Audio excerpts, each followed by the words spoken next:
Répliques assassine la mercuriale. En vérité, je vous l'ai dit, la contradiction est un signe de votre culture. Un homme supérieur la convoque, l'invite, la sollicite pour avoir sur lui l'idée la plus précise sur ses propres imperfections. L'éducation.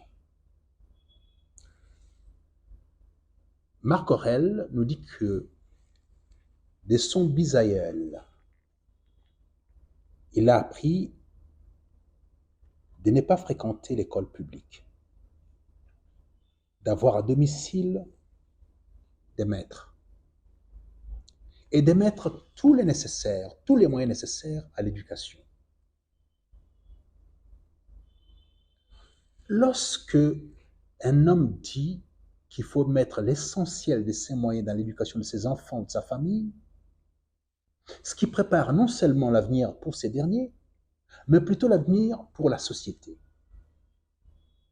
Nous avons constaté malheureusement que ceux dans notre pays qui sont bien nés n'ont pas forte éducation. Il y a une sorte de précarité dans leur formation, une sorte d'absence livresque, des méconnaissances totales de la profondeur de la pensée. Et tout est rapporté au matériel, qui n'est rien d'autre que la petitesse de l'esprit. J'ai vécu à tel endroit. J'ai consommé telle victuaille. J'ai ingurgité telle boisson. J'ai voyagé dans tel avion, dans tel pays.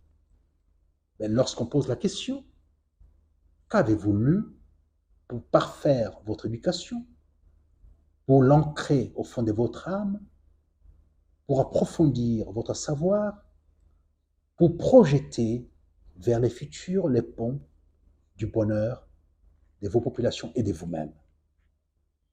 Malheureusement, rien.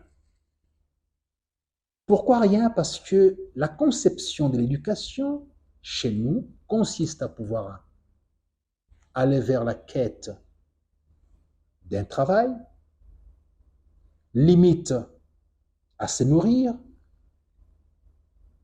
mais pas la construction de son être en tant qu'âme, en tant qu'esprit. Rien des métiers ne peut construire un être si ce n'est la quête permanente de la sagesse, du savoir, du raffinement de ses propres sens. Comment on tempère ses propos, comment on discute en intelligence, comment on construit les respects de l'homme, de la femme surtout, et de l'enfant. Comment on compose, comment on crée la quiétude autour de soi, comment on repousse au loin l'animosité, comment on tranche dans les vifs pour pouvoir se débarrasser sans cesse de l'idiotie, de l'imbécilité. Toutes ces choses s'acquièrent par la connaissance, par les livres, par les savoirs. Pas forcément sur un banc de l'école, ça se fait chez soi. Si on n'a pas eu un père suffisamment ou une mère suffisamment instruit de ces choses, on peut avoir des amis qu'on fréquenterait rien que pour ça. Formez vos enfants à la pensée, à la recherche de la tempérance, de la structuration de leurs êtres, de la quête sans cesse du savoir, de la quête d'eux-mêmes, qui se connaissent, qui se cherchent à se connaître, qui découvrent en eux les dons les plus puissants, les plus nécessaires pour leur existence ici-bas. Chaque être a une mission, et cette mission est définie par les dons. Et ces dons doivent être recherchés, raffinés, structurés et proposés pour illuminer ses contemporains, sa famille, sa société.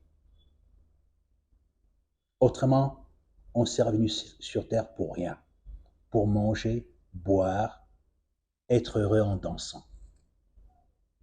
Le plus grand bonheur, c'est la quête de soi et la découverte de ce qu'on est réellement et ce qu'on apporte à sa société. Nous avons sur Terre des milliards de dons qui correspondent aux milliards d'êtres et d'âmes. La contradiction est un signe des hautes cultures. En vérité, je vous le dis. Un homme supérieur la convoque, l'invite, la sollicite pour avoir sur lui l'idée la plus précise sur ses propres imperfections. Je vous remercie.